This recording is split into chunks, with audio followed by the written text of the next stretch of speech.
The whole goal of Shoreline is to help operators who are on call reduce incidents by providing a better on call experience and for themselves and provide better availability for their customers. So, how do we do that? So, the first thing is that a majority of the things that happen on call are commonplace. They happen again and again and again. And so for those things, you shouldn't have to wake up to deal with a filling disk or a certificate that needs to get rotated or stuff like that. But we do.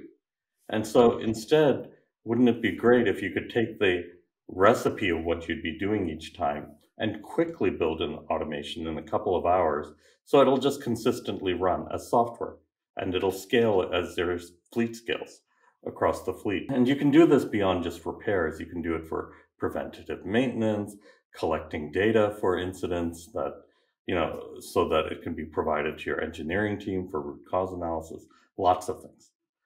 Not everything's automatable though, right? Not everyone's ready for automation. So for those environments, we provide notebooks, so, kind of like Jupyter notebooks. For that, basically the incident happens and you pre-populate all the diagnostics that someone might need to look at, and you give them the step-by-step recipe on how to resolve it.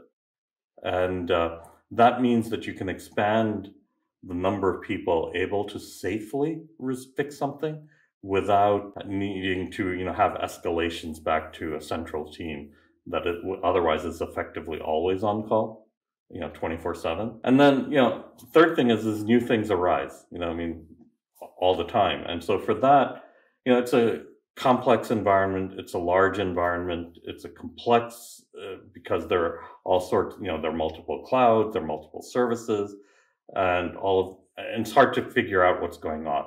But minutes matter in a live incident.